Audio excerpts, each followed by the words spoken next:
Cavalcade of America.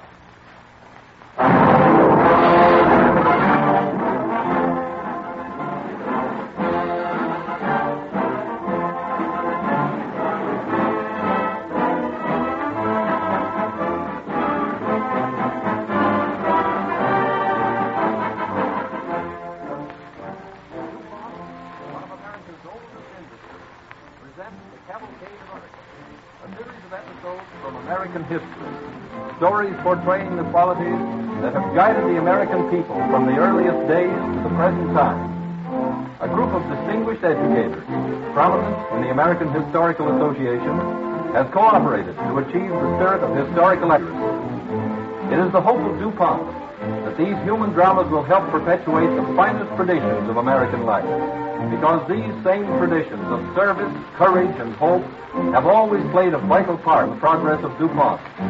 And today, the research chemists of DuPont Laboratories are carrying on in the same spirit, discovering and creating useful products so that the American people may have better things for better living. From time to time in these programs, our cast will be headed by a notable figure of the stage or screen. Tonight, as this series is inaugurated, it is fitting, we think, that our first great actor should be that distinguished gentleman of the theater, Walter Hampden. You will hear him in each of the 2 episodes that follow. In the first, as Master Bradbury, and in the second, as our South Dakota farmer.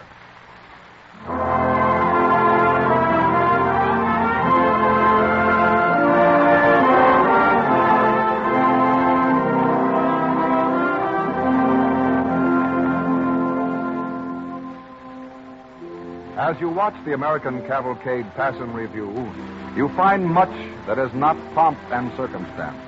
A certain doggedness and perseverance, a willingness to stick it out at all costs, is the most distinguished attribute of the American. Let us turn the pages of history to the spring of 1621, to the Pilgrim settlement of Plymouth, Massachusetts. There we find a little group of men and women who have been gathered together by special order of the leader, Master Bradbury. In one corner, a young woman and a young man have drawn a little apart from the rest. Why has Master Bradford called us together, do you suppose, Master Winslow? When I first heard the sound of the drum, I feared it might be Indians. I rushed to snatch Peregrine from her cradle. If there were danger of an attack, Mistress White, you wouldn't see Captain Standish resting calmly with his musket, I warrant. Good Master Brad looks stern and sad. Little enough to make him smile these days. He grieves for his wife, poor Mrs. Dougherty. It was tragic, her drowning, 2 weeks after they landed on these shores. Quiet. Quiet, please, for Master Bradford. Quiet, I pray thee. My friends, I have called you from your task this morning to speak a message which will shape the future of Plymouth settlement.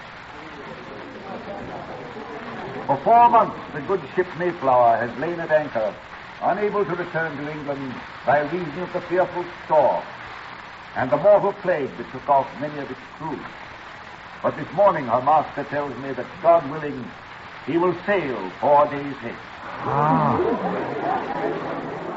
You came to the New World with high hope. Your faith has been sorely tested these winter months. But 51 remain of the 102 who came here. Many of you have lost those who were nearest and dearest. If you desire to return, to go back to the soft ease of old England, we who are in command will not try to hold you, for God alone knows what awaits us here. Weigh your choice well, for once the Mayflower sails, there is no returning for anyone. I have spoken my message. Well, Master Winslow. Well, Mistress White? Master Bradford's news seems to have pleased you. Why not? What is there for me here? I'm no tiller of the soil. I've tried my best. I covet a more venturous life. Is this not a mighty venture? Nay, this is but hardship in a rude wilderness. Surely you will return too, Mistress White. What is there here for you? You've suffered much and buried your husband here. And born my child here, remember? Born as the Mayflower near these shores. Then, for the sake of that child, you should return to England. This is no country in which to bring up a girl. What chance is a child in this wilderness? Scarcely enough to eat. Spring is coming. Soon it will be time for planting. Everyone will be needed. There'll be few enough for any planting. Perhaps none. But, Edward, this is no time to turn back. We've made friends with the Indians. They've promised to show us how to plant their maize. Soon we'll have a harvest. You have a gallant spirit, Susanna, but you're wrong. The Indians have promised, but they won't help us. I'll leave you to think over what I've said. And why are you so interested in my going, Master Winslow? Because I can't bear to leave you in this wilderness. I love you, Susanna. For these many months, I've thought of you, longed to take you away from this desolation. Master Winslow, I admire and respect you. Once I thought I almost loved you. But Peregrine and I stay here and leave you the wandering venture. But, Susanna, if you only knew how long I've loved you. Good day, Master Winslow. But, Susanna... I play not with wandering dreams. And come what may, I am holding to this place on purpose. Susanna! Susanna!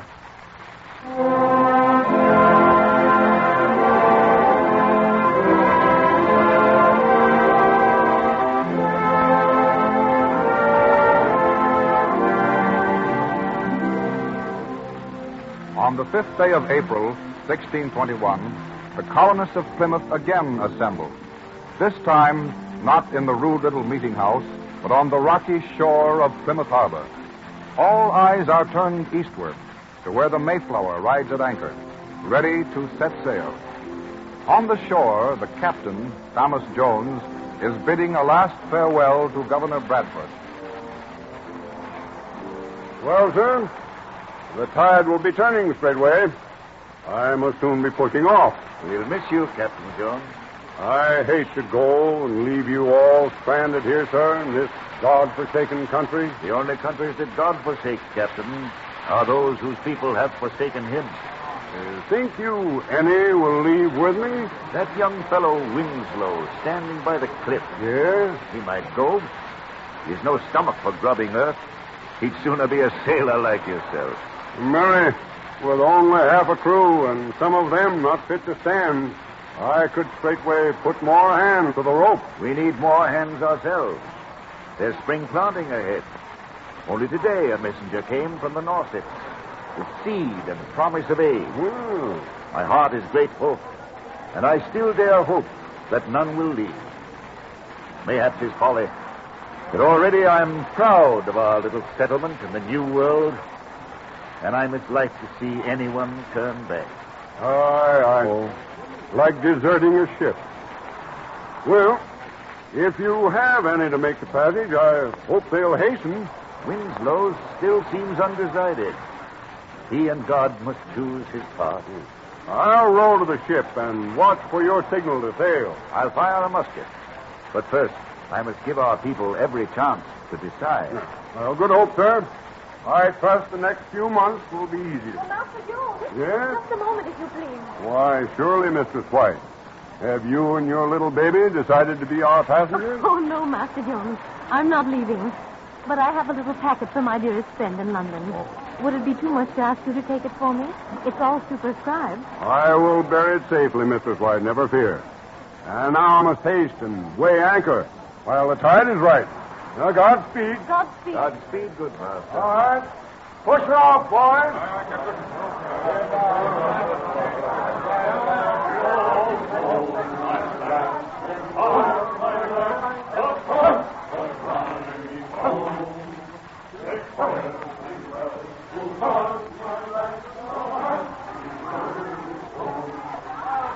So the Mayflower sailed without you, Master Winslow. Mistress White, you speak to me once more. Since that day at the meeting house when Master Bradford broke the news of the Mayflower leaving, you've scarce bade me good morning. Oh, I beseech you, Master Winslow. I was angry. Angry because you were leaving. What made you change your purpose? It was Master Bradford talking with the master of the ship. He said, I mislike to see anyone turn back. And Master Jones replied, aye, it would be like deserting a ship. But I see it now. Oh, Edward, I too. I want to press on and make a new life here. Susanna, might we not press on together? Master Winslow, take care. There are many people here. They give no to us. Their eyes are fixed on the Mayflower. Susanna, Elder Brewster has read the burial service over many of our number. But the marriage service never. and women of Plymouth. Master Bradbury is about to speak. Our good friend, the master, is at this moment boarding the ship. All sails are set. A sign from me, and the Mayflower will weigh anchor and turn her course for England. Before I give that sign, let me ask you all once more, for the last time, do any of you wish to return? Not too late to change your mind? One word?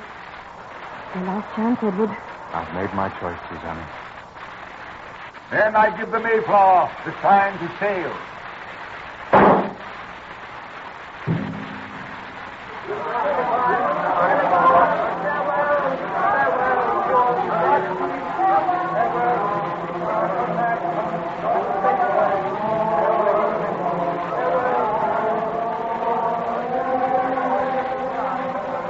How white her sails gleam.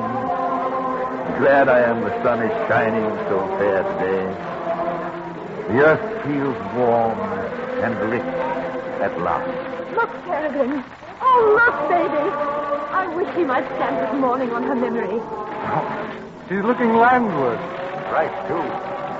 Why look back when there is so much ahead?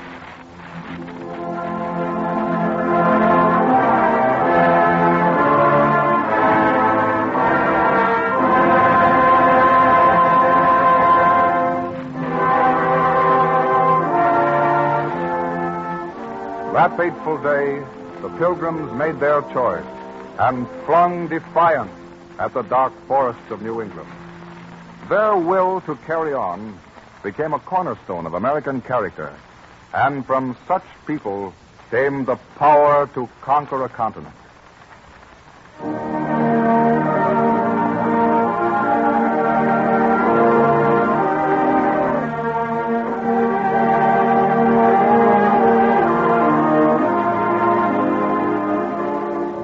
Slowly but surely, the cavalcade moved westward. After the pioneers came the farmers. 3 centuries have passed. It is the summer of 1931. Let us look into the kitchen of a small South Dakota farmhouse. Sarah Winslow is busily preparing supper. I'll give these biscuits just about 5 minutes more. By that time, your father ought to be here.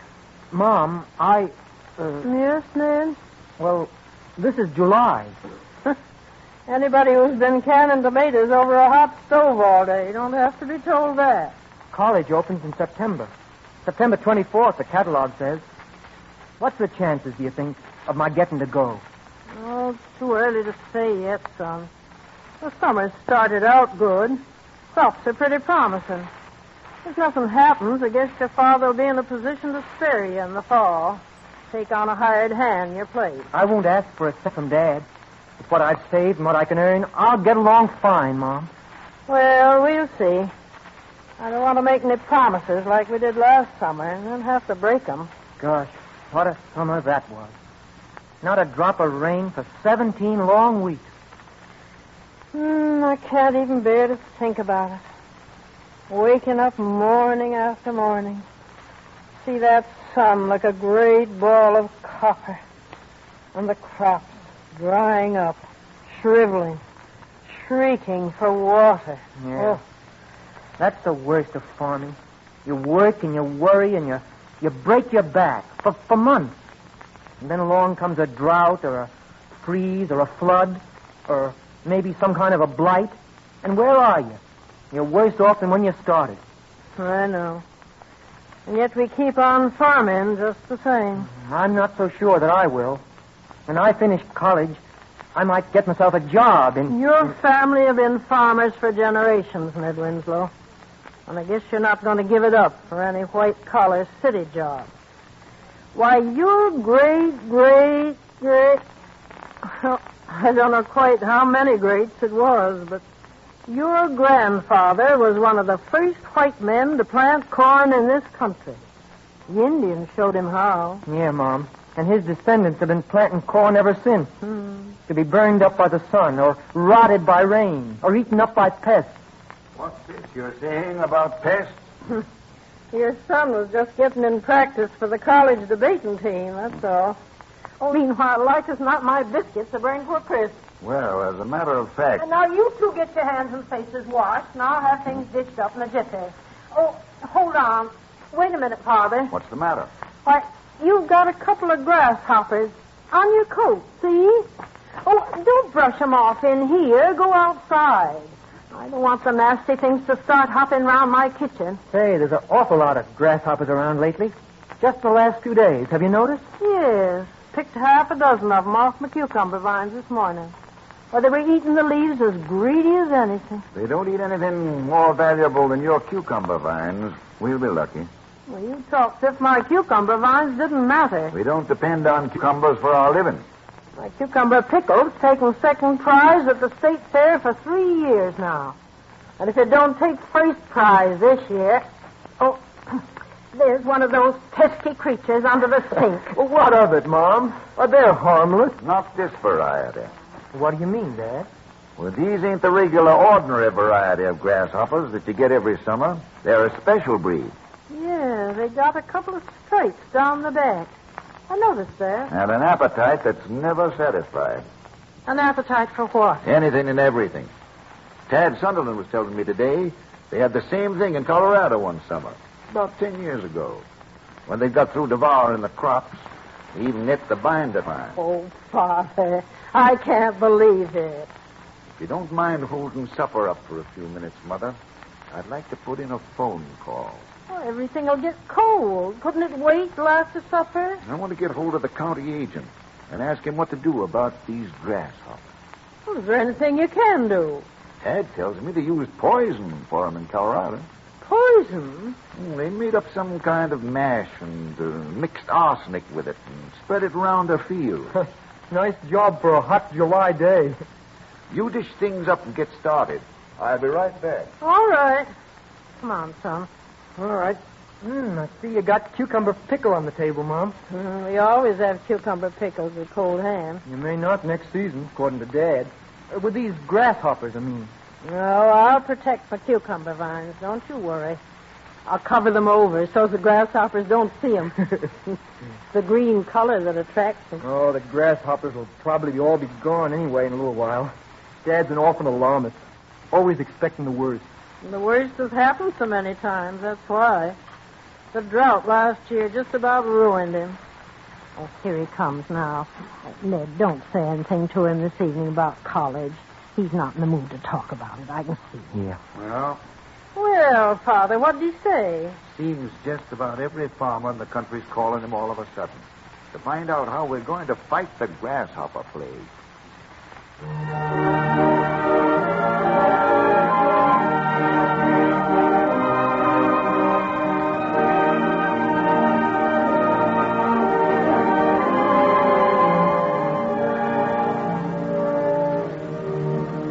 Pass. A cloud of grasshoppers darkens the sun and settles over the fields, leaving them barren of crops and the farmers in desperate poverty. Finally, one hot August afternoon, we find Sarah in her kitchen. Hello, Jane. Oh, hello, Sarah. Just stopped in for a second. We're on our way to the prayer meeting up in Jones Field. You going? Yes, just since Edward and Ed get in. They've been working day and night, scattering poison mass. Mm-hmm. But there's so much ground to cover, and only the two of them to do it. Well, how about your cucumber vines? Were you able to save them? My cucumber vines. Didn't I tell you what happened to them? No. Last I heard, you were keeping them covered with dish towels. You won't believe it, but those grasshoppers ate the vines, dish towel, and all. I can believe it. You heard about the experience the Lindströms had, didn't you? No. You know, the Swedish family that leased the old Fuller farm. Oh, yes. What happened? Well, they decided the best way to get rid of the grasshoppers was to send their turkeys out of the field to eat up. Yes. So they figured it would clean out the grasshoppers and fatten up the turkeys at the same time, see? Well, when the turkeys came back home to roost that night, them grasshoppers had stripped them as bare as if they'd been plucked in your own kitchen. How can you laugh, Jane?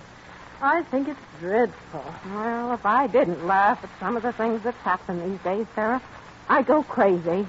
John's so worried sick he can't eat nor sleep. If something don't happen pretty soon, I don't know what we'll do.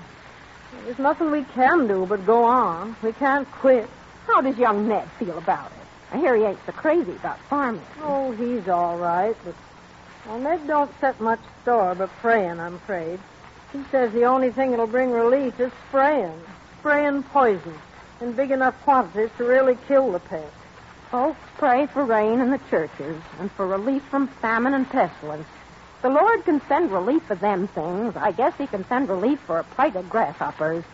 Oh, well, the folks are waiting out in the car. I better be going. Well, we'll see you at the service. It's only for us. Well, walking's better than driving anyway.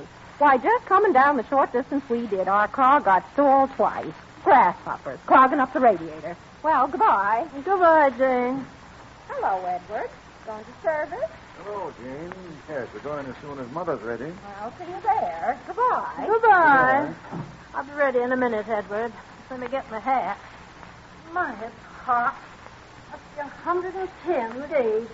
Weather report over the radio said it was the hottest August 14th in I don't know how many years. Well, it seems hotter when there's no green in sight. Well, I'm ready now. All right. Are you coming to the service, Ned? Oh, well, I suppose so. Won't hurt you any. Well, let's start. Whew. Even hotter out here. Yeah. By the way, Mother, I saw Mrs. Granister in town this morning. She told me to tell you goodbye. They're leaving? They left. She said she'd been driven over here to see you before they went. It was all decided so sudden. Well, where are they going? Someplace, she says, where there's no grasshoppers or droughts or flood. Then they're giving up farming for good? Looks that way. They show good sense. The rest of us ought to do the same thing. You don't really mean that, son. Sure I do. What's the use of breaking your back and breaking your heart farming? Somebody's got to do it. Somebody's got to plant and cultivate and harvest crops to feed the rest of the world. Your cities are all right and fine, but where would they be without the farmer? Where would they get their bread and their butter and their milk and their other food stuff? A lot of food they'll get from us this year. Look at that field we're passing now, Dad. Just stubble. Not a thing left. There's always another year ahead of us, though. That's the great thing about farming. No matter how bad one season may be, there's always the hope and the chance that the next year will be a good one. Yeah, if you can live till the next year on nothing but hope. Well, we've still got our cows and chickens and a few acres of corn. Oh, we're fighting a losing battle, though. What can you and I do, Dad? Scattering prison by hand against billions of grasshoppers. The government may provide aid. The government. They've promised help, but where is it? When does college open, son? College? Why, 24th of September. You'd better write and send in your application. Why, Dad. I know how you feel about farming, boy. I know how bad you want to get away. I'd be the last person on earth to try to keep you here. But, Dad, I couldn't go and leave you in a jam like this. We can get along. Would you and Mother leave, too? How about it, Mother? Leave the farm? Our lease expires this fall. But why should we leave? Because times are bad. That's no reason. Others are quitting. Not this family. Our folks have been farmers for generations, Father. Yours and mine both. The Winslows and the Morgans. They fought all the things that we've been fighting, and they won out. Well, looks like service is about to start. Oh, my, look at Jones' field. Just a lot of stubble. While last year it was waving corn. Now everybody in the county must be here. Seems funny, don't it, to be gathering for prayer in fields? There's no church in the country big enough to hold this congregation. Anyhow, it's more fitting to pray out here. It's our fields that's been laid waste after all. Farmers do have courage. Look, the minister's standing in front of that great wooden cross. Let's stop here where we can see it. All right, we can hear just as well here. Oh, there's poor Mrs. Nordquist. She's crying. Can't blame her. She lost her whole crop. And she's only been out here 2 years. Oh, I must speak to her after the service. Maybe there's a little something we could do for her. I hear she's almost starving. There must be over 1,000 people here. And everyone dog-tired from fighting grasshoppers. You know, it's funny. A lot of them are worse off than we are. But somehow they don't look licked. Look, the minister's holding up his hand for quiet. us bow our heads in prayer. Almighty God, You know, Dad, give us grace. there's something about these farmers all out here praying. Make our promise It gets me. There is something in farming, son. I guess that's why your mother and I are staying. I'm staying too, Dad. No, don't you do it. You go to college like you planned. You've already been off 1 year. It won't hurt me to wait a little longer. Oh, Dad, I've got some money saved. It's yours, Dad. I want you to have it. Why? Why, son. We'll see this thing through together, you and Mom and I. Listen. What's that? Oh, it's a plane, Mom. Just the mail plane. The mail plane ain't due here for 3 hours. Boy, I can't tell you how I feel. You're saying you'll stick with it. Father, Ned, look. What? The plane, look. Gosh, but it's flying low. Dust clouds are following us. What is this? Why, it's... Poison bait. It's a government plane scattering poison. Manna from heaven, that's what it is. Our prayers have been answered. Our fields are already white with it. He's flying towards Rennis's farm now. The farm they left. Oh, I'm glad we stayed. And that I stayed. God bless you, boy. I knew you'd stay. You're a Winslow. You couldn't turn back.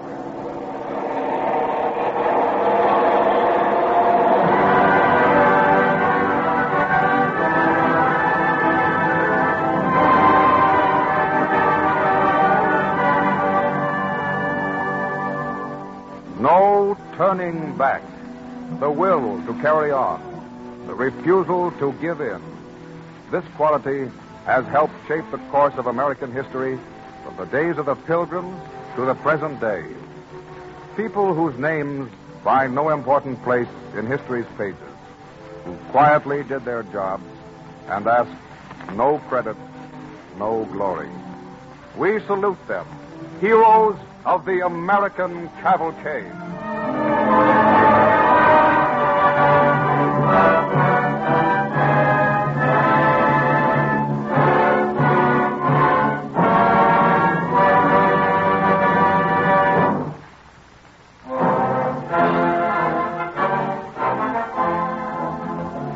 Stories like this make us realize how completely dependent we are on our friend the farmer, on his courage and skill and resourcefulness, and what a daily struggle he has to wage, not only against weather and soil erosion, but against the hungry hordes of man's greatest enemies, the insects. Scientists have already classified more than 600,000 different kinds of insects in the world. If nothing were done to fight all these bugs, they could wipe out our whole human race in a single year. So it's a day and night battle that the farmer wages for us, literally a battle for our lives. And chemistry is his most powerful weapon. DuPont, producers of chemical products since 1802, is the farmer's ally, furnishing ingredients to fertilizer manufacturers, explosives with which to remove stumps and stop soil erosion, and plant sprays and insecticides that are used all the way from the orange groves of Florida and California to the wheat fields which are the breadbasket of the world. The aim of these services to American enterprise is to provide better things for better living through chemistry.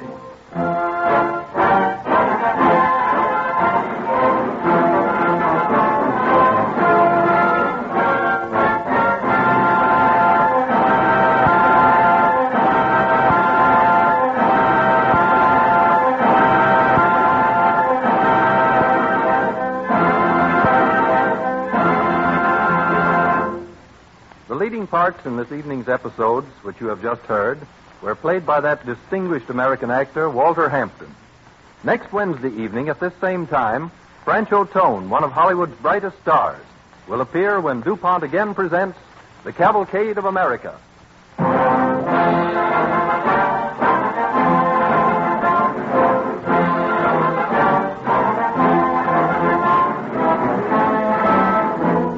This Columbia Broadcasting System.